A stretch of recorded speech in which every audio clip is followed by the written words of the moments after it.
generations. And now, the power of two restores the one. We got a bidet!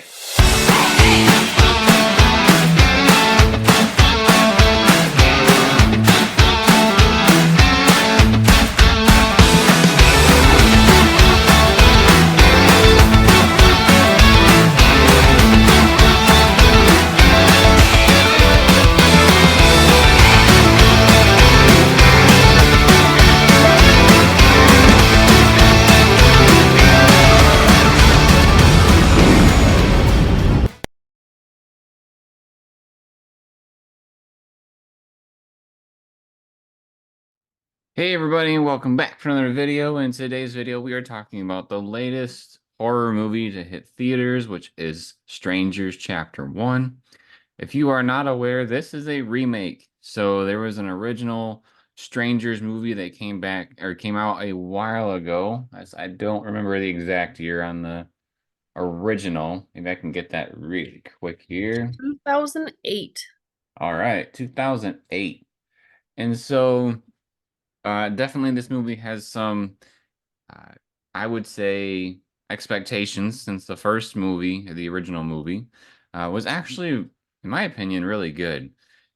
As a kid, it's like when the original came out, I didn't really appreciate it as a kid, but when I became an adult, I did, because, home invasion is actually really scary.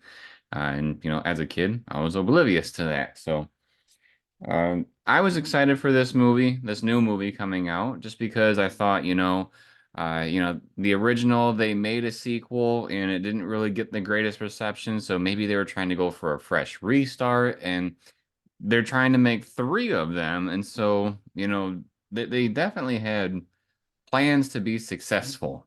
So my hope was that they put a lot of nice work into this film, maybe, try to recapture the amazing start that they had from the original film, which there are a lot of things that they try to emulate from the original film. I will say that.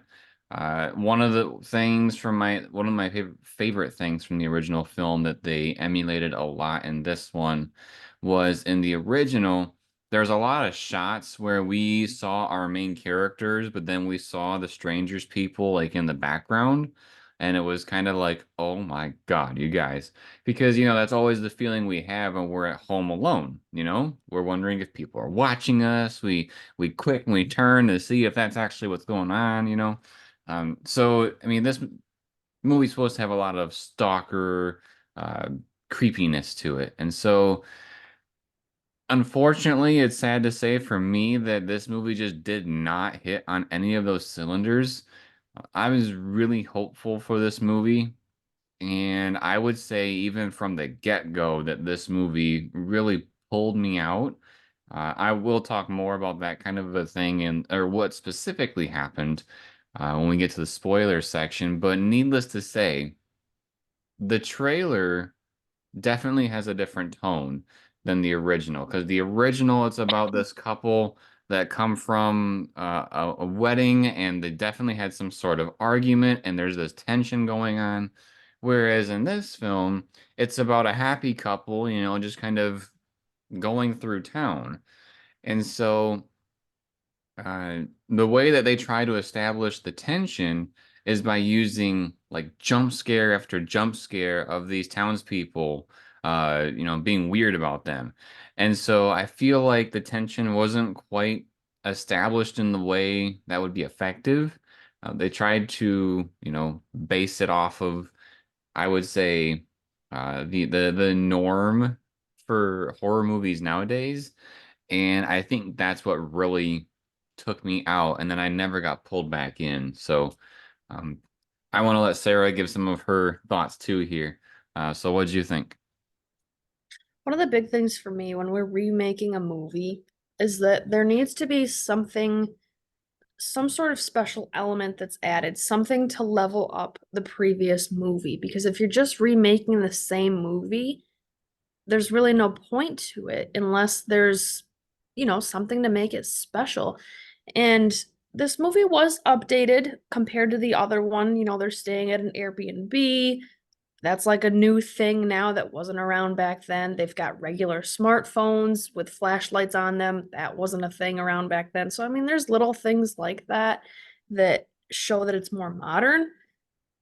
But that's not enough to qualify for needing a remake. And there wasn't really anything else, in my opinion, that made this movie any special or different compared to the first one. Jeremy, I know you talked about some differences, and that's not really the point that I'm trying to make because I do recognize those and that the tone is different and whatnot, but I don't feel and as you said, those didn't really make the movie better necessarily. They didn't add to it. So it's just Add it's to hard for this me one, to just to clarify, right? what? It didn't add to this one, like the new one, right?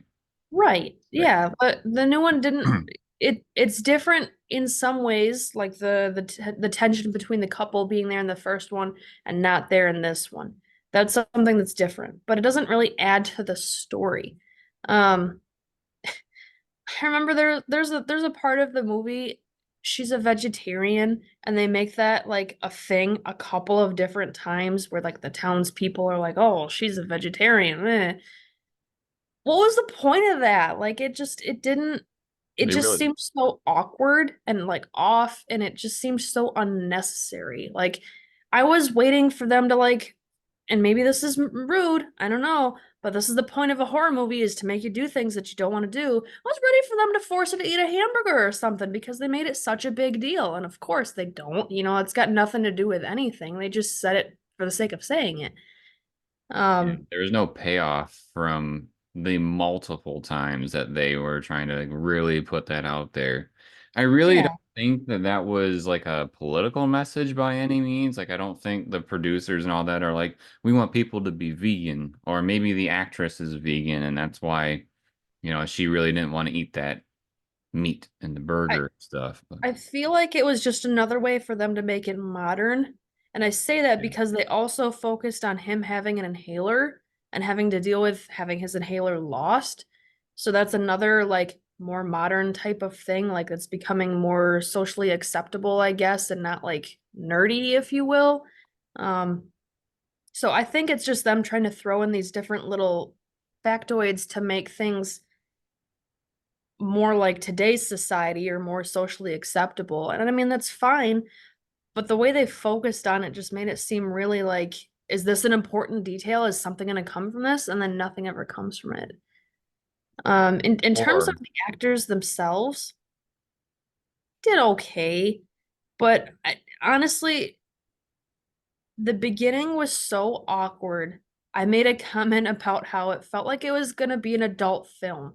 Like it just seemed so staged and unnatural and just not that they just I don't know. It just seemed weird that the chemistry between the couple was weird and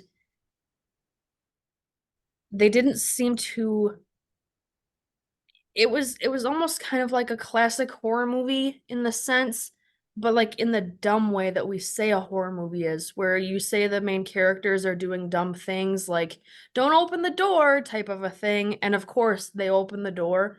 It was like that over and over where they didn't really fight back in a way that you would expect them to, or they didn't really play it smart a handful of times like you would expect them to. And it just, I don't know. This movie, I don't think it needed a remake. If they wanted to remake it to reboot it, because this is chapter one, so there's going to be, I think Jeremy, you said there's going to be 3 chapters total. I feel like this was a shoot and a miss. I don't know. well, I mean, there was a specific scene. So this isn't spoilers by any means, but this is one that really bothered me too. So about, I would say, around the halfway point, we see from the trailer and we know from the original that these people have been banging on the doors, and the girl keeps saying, "Is Tamra home?" And there's a point where this happens a couple of times. And me, I'd be freaking furious if someone was doing that, especially if I was in the middle of nowhere. It would really make me mad. And what happens is that the couple goes outside, and the girl definitely, and her name is Maya. She definitely seems distraught. She is concerned. Whereas he goes outside, and this, bear with me here. So they have the shot when they come out of the house, and he's looking off in the distance, and they can see one of these people like in the like fog or the light, whatever you want to call it. And he seems incredibly chill about it. And then they cut to looking at the girl, and then they cut back to the couple, and now he's just like 10 times more pissed. And it's like, I think there was a cut issue there because it seems like he's two different people between a split second. Like I feel like he either comes out of the house and he's trying to be like calm to his girlfriend, and is trying to almost like bring down her attention with that, so that trying to make her feel like everything is okay, or you come out of the house raging. Like I don't feel like there's a transition within a split second there. So I feel like some of that acting stuff was a little bit off. So we're gonna jump into ratings now. When I first started, like when this movie started, and my hype was up there, I was letting the beginning slide a little bit in hopes of things were gonna get better, but they never did. So honestly, I think I'm at like a 3 with this film. It's pretty low. It's definitely below average. Uh, I really wish that they hadn't remade this film. I feel like the fact that they kind of stumbled and then fell in a pile of poop with the second one with audiences, maybe that should have been their hint of maybe we don't need this anymore. I think what's crazy is like these characters are cool. Like the bad guys or and girls, the ones in the masks, I think they're great. They're creepy. The idea of home invasion is creepy, but somehow they cannot land a great film out of it. So I'm at a 3. It's funny you say that because I'm also at a 3. Uh, I don't think this remake was worth it. I don't think they added enough to make it special or different or worthy of creating a whole second time around. And the acting quality is just kind of subpar. It wasn't, it's not a movie that I would recommend watching. I think if you're interested in this movie, just go watch the first one. And as a side note, something that's kind of interesting. So the first one, the 2008 one, that one was written and directed by Brian Bertino. I don't know who that is, but keep that name in mind. So the writers for this one was him plus 2 others, and then a totally separate person as the director. If you're curious about those names, so the writers for this one was Brian Bertino, Alan R. Cohen, Alan Friedman, and the director was Rennie Harlan. So where I'm going with this is that the writer of the first one was also one of the writers for this one. It's just that before it was just him. He was the only writer. He was the director. He kind of did it all. And with this one, he was just one of the writers, not one of the directors. Which doesn't always mean a whole lot, because I mean Sylvester Stallone was a writer for the Creed series for a while, and then he got tossed to the side. And I'm pretty sure his name is attached to the most recent one as well, but he really didn't get much of input. So it makes me wonder if that kind of what happened here. Like maybe that original writer helped them write the pieces that were inspired by the original. It's like the couple of different things in there that were um, reflective of what happened in the original. But something tells me that the other two people had a lot more to do with it, um, to modernize the story.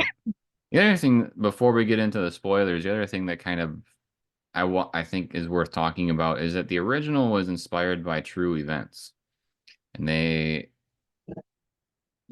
it's interesting to me whenever they do that with a film and then they want to make sequels and stuff like that, because if the original was based off a true story, the second one most likely is not, and or at least very, very loose. And now they remake it, and this definitely has no connections to that original. So this movie cannot, in my opinion, be based on true events because it's just so different from the original.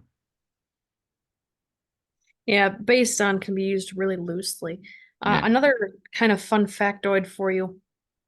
You had made mention that you really didn't like the way the guy was acting as opposed to the girl.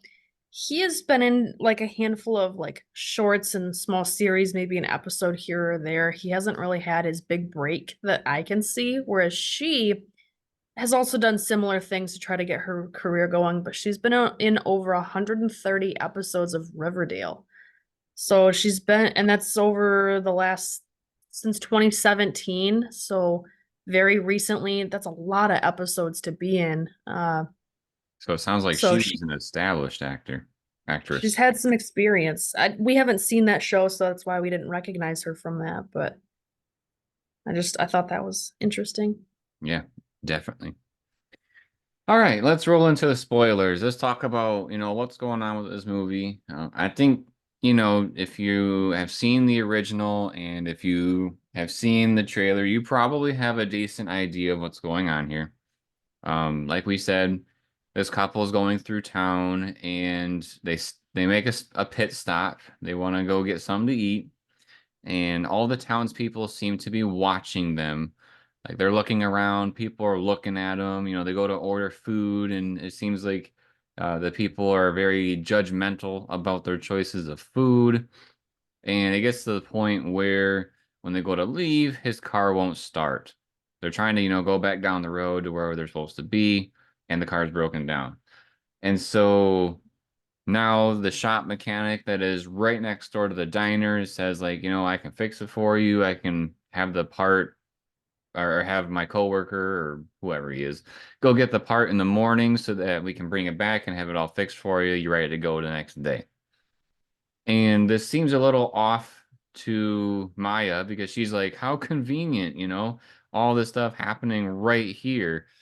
Like, again, reiterating that the town is kind of like stalking them in a way.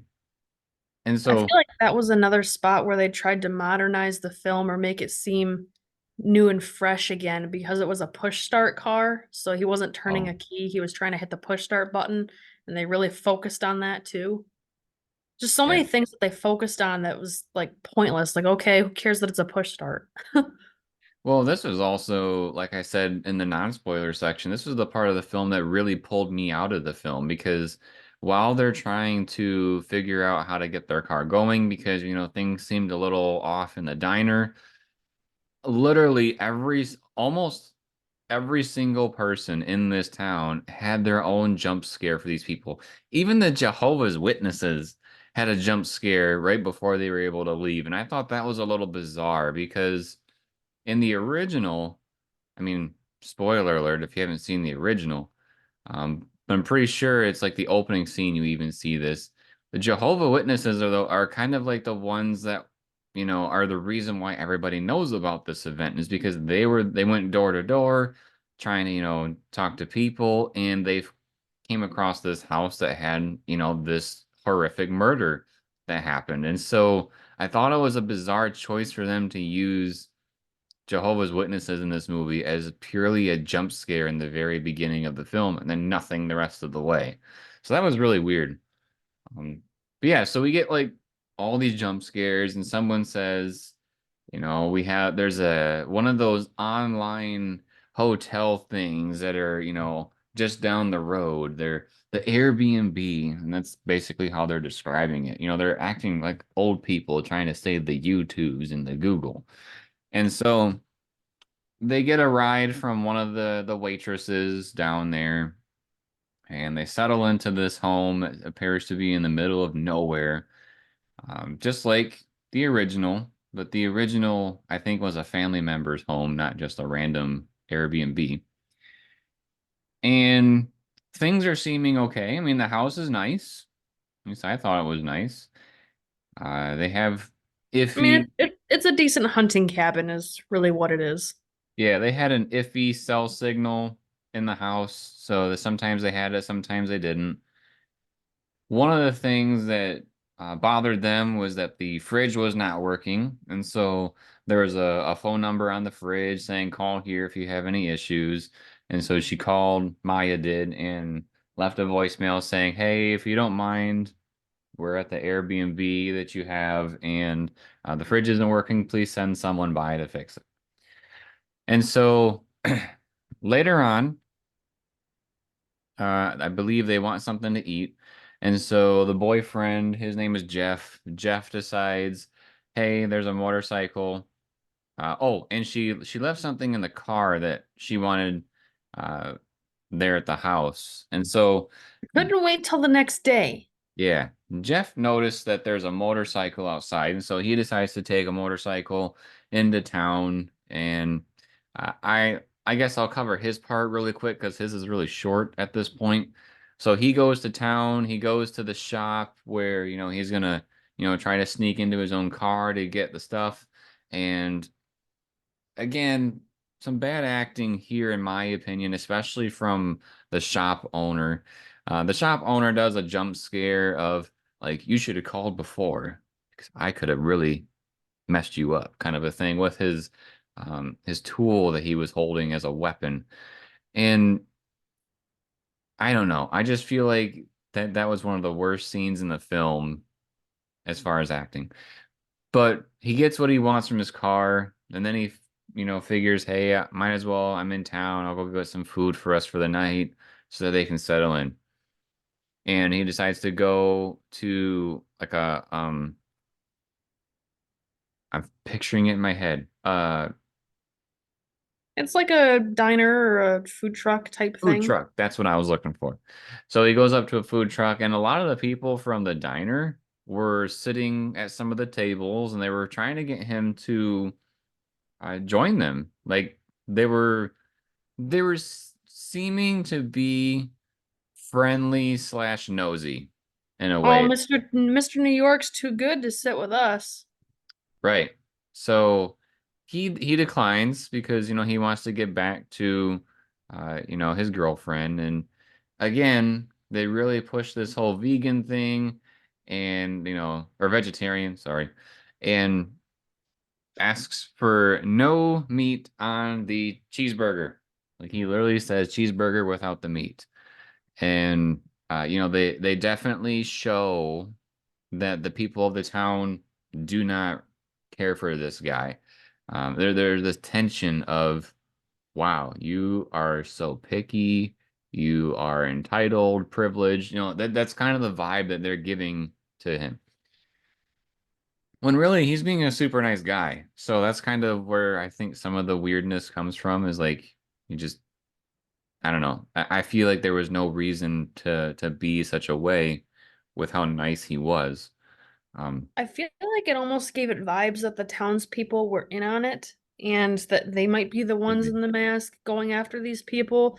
But the whole point of the strangers is that there's supposed to be no reason for the attack. It's just you were home or you were here. Like that's supposed to be the only reason why the attack happens is because the people were bored and the people were home.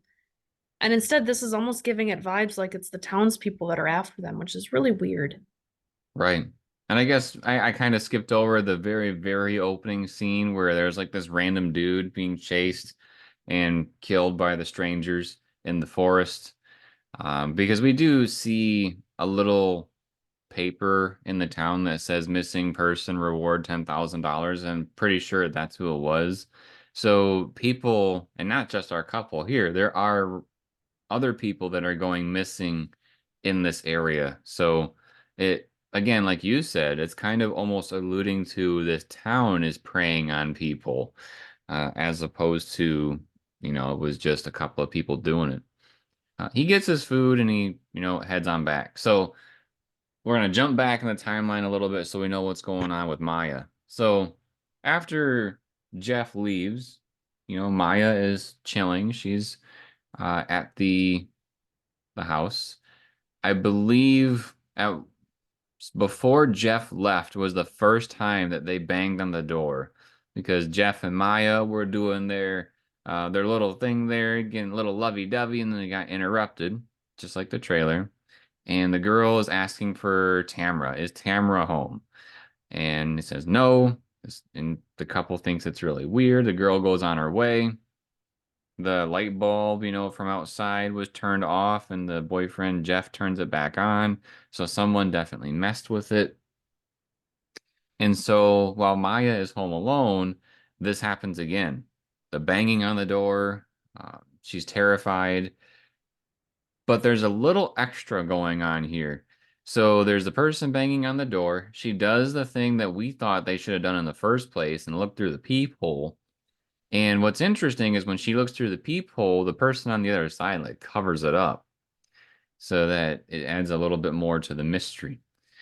But they start playing with that the camera thing where we see what she's doing, and then we also see what's going on in the background. So when she goes to answer the door, there's also somebody already in the house, and they're walking across the camera.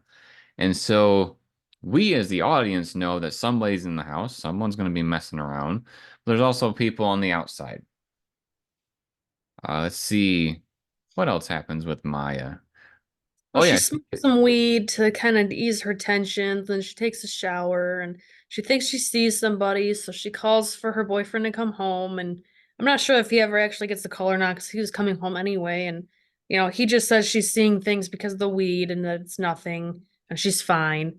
But then when they're eating their food, they note that he keeps his burger keeps dripping a lot of ketchup in his wrapper, but then all of a sudden there's like some red dripping not from him. So they look up and there's like this dead chicken or something like that, some sort of dead bird it was hanging from the chicken, chandelier, dripping blood all over their food, and it's gross.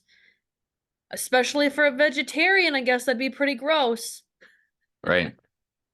The other thing that I was gonna say that kind of made me worried about this film when she was, doing weed and the boyfriend was talking about like, oh, you just might be tripping from it, kind of a thing.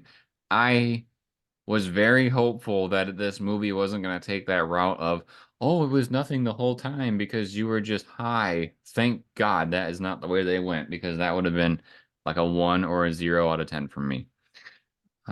But yeah, we get that shot from the trailer where the blood's dripping and now they're really freaking out.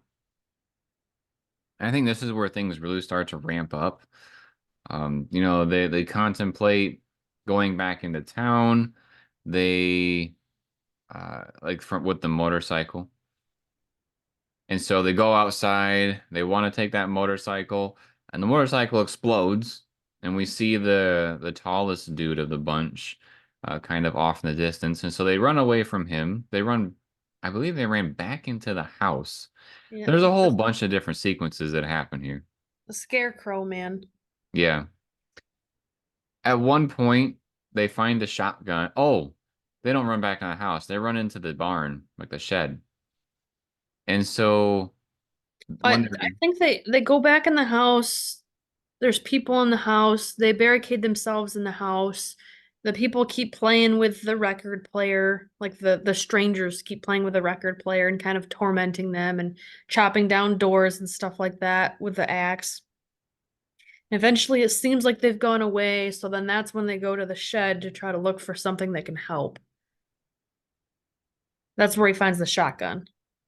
Yeah, this is also the shot from the trailer where the girl, Maya, she sees the creepy girl, masked lady, and she screams and backs up to the window, and then the guy grabs her from behind the window. And this was a thing I thought was interesting too. The boyfriend comes down and fires a shot from the shotgun in the direction of Maya, and it must have been like a, I don't know, a slug or something where it was just a one straight shot from the shotgun because if it was a spread, she definitely would have been destroyed. Like she would have been killed. See, and I'm this didn't surprise me as much because they said this guy, the guy that owned the property, was a hunter. Well, you don't hunt with buckshot, so it wasn't really surprising to me that wasn't buckshot. But what was surprising to me is the guy reaches through the window to grab her and try to pull her out. Wouldn't her neck be all cut up from the broken glass as he's trying to pull her out of the window?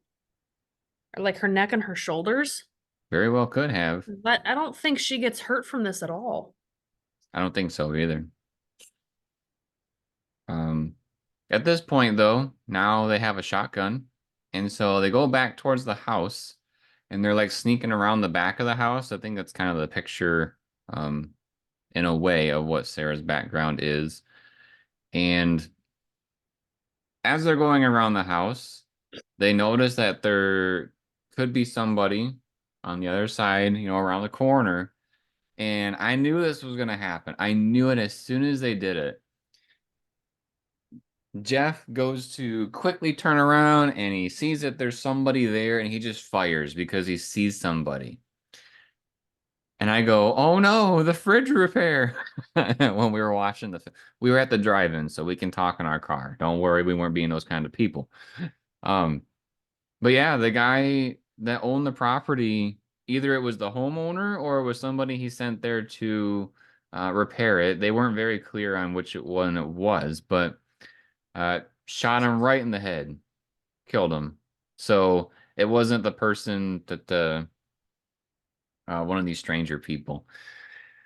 Let's He see. came in a truck. He did. So they grab his keys and they try to get in the truck. And this was kind of an interesting scene. So they try to escape, but the stranger people have their own truck, and they like cram their truck between the bad people's truck and a tree, and they're like continuously hitting it, and it gets to the point where Jeff tells Maya, like, "Go, save yourself," type situation because his leg is stuck. He can't get it out of the car. Mind you, he still has the shotgun. Yeah, he is not firing. Well, I guess maybe he ran out of shells, but it sounded like he had plenty of shells. So I He don't. did not run out yet. I know this because Oh, that's right. we thought, why wouldn't he just fire at the guy that's driving the car into them? And instead, what he does is he waits until he sees the guy through the front windshield out of the vehicle, and then he tries to fire at him. Yeah, that's bizarre. Like, this dude is continuously ramming the car into you. You know your leg is getting more and more pinched. Why in the world wouldn't you just turn and fire? So, again, very bizarre choices going on in this film. So he tells Maya to go, and she does. She very reluctant at first, but she does go. And once Jeff sees the person, in front of the hood, he fires around into the windshield, breaks the windshield. He's able to get out of the vehicle very, very quickly, mind you, compared to when he said, "No, I'm stuck."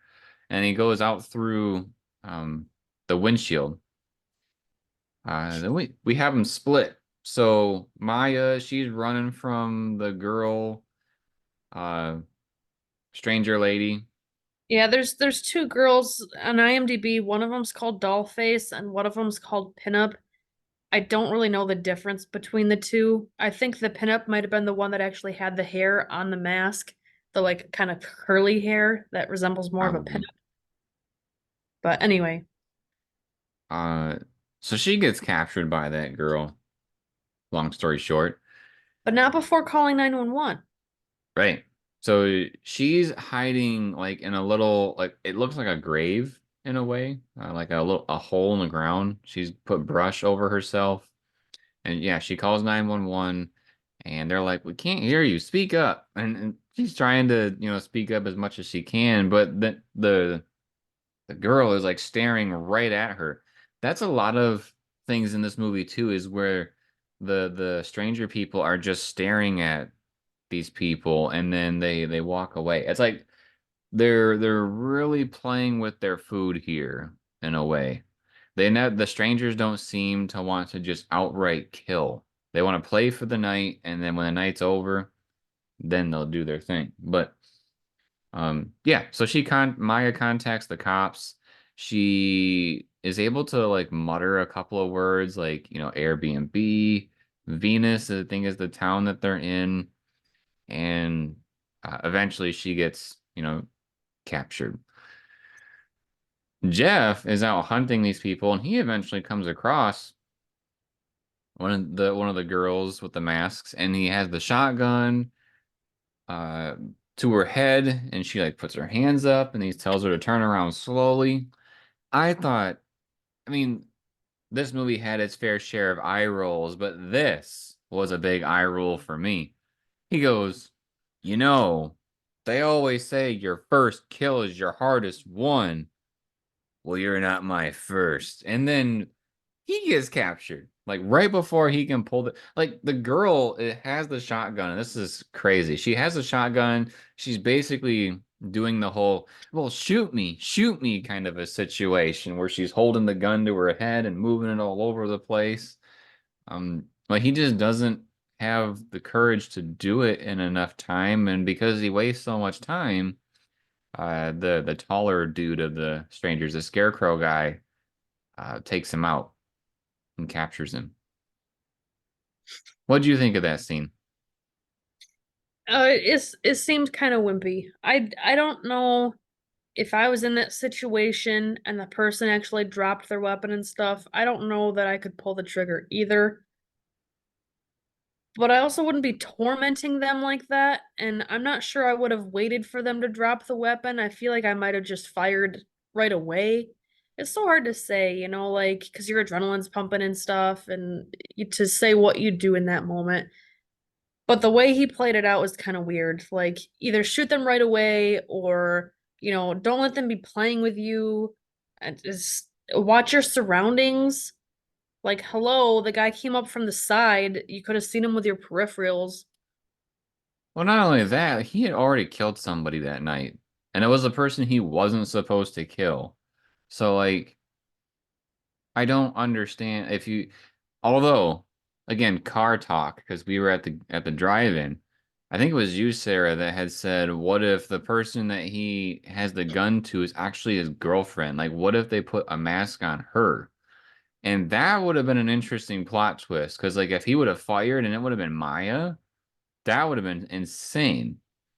Yeah, but Maya wouldn't have been putting the gun to her head and stuff like that. And you could hear her laughing. I think he would recognize his girlfriend of 5 years, her laugh. I don't disagree, but what I will say is, you had a better idea than what happened. um, yeah. So the guy captures him, and then the rest of the movie, if you've seen the original, you pretty much know what's gonna happen here. Um, both Jeff and Maya are tied to a chair. We have the three strangers people basically staring at them, and the scarecrow dude stabs Jeff in the gut and then goes behind him and kicks his chair over. So, he's just bleeding out on the ground. One little character development thing that happens before all of this is that Jeff asks Maya to marry him. She says yes. So before they die, that they would technically be engaged. His chair is kicked over. He's bleeding out, like he's coughing up blood and stuff. So pretty good chance he's dead. Well, they stuck that knife in and twisted it, so Yeah. it's not good. And then we get Maya's turn. So Maya is doing the plea of like, what do you want? And then the famous tagline from this movie, why are you doing this? And then the one of the girls, again, I don't remember which one, they lean into her and says, because you were here. And which is the creepiest thing out of all of it, because like if you're home, of course you're gonna be home. You just happen to be the wrong one to be picked. Um, but then she gets stabbed. She gets kicked over, and then our stranger people here, the police, and they get in their truck and they take off. But guess what? Who made this movie, by the way? What company was it? Do we Mm, remember? I'm wondering because I'm like, is this a Disney-owned property? Because when she got stabbed in the gut, she survived. She, aside from, we don't know about Jeff because they didn't say anything about him. But the next thing that we know is that Maya is in the hospital. Her stab and falling over and all that stuff didn't affect her nearly as bad as Jeff. And so now, Lionsgate films? huh? Lionsgate films? Lionsgate, how dare you? People have made Saw. Um, but yeah, so she's alive, she's in the hospital. There is a mid-credit scene where she like gets up from her bed and then we see the scarecrow guy in the room. And so there's a couple of things going on here. One, I really hope they're not trying to steal from Halloween 2. If you remember from the original Halloween movies, the second film was basically uh, Jamie Lee Curtis's character being stalked in a hospital. That better not happen because I think that would be so cheap. Um, But that is basically the movie. I thought it was kind of dumb to have a survivor because, again, that's really changing it from the original. The original was, you know, they both were murdered brutally. And, the story was supposed to go on. But from what it sounds like, I think this Maya character is probably going to be our hero through the three films, is my guess. Oh, I forgot to also mention there was one thing, and this isn't like plot crazy, but there's something that they used to set up this movie that I thought was really good, and it made me excited. So in the original, there is a little blurb that comes up on the screen, it's telling you about this inspired by true events.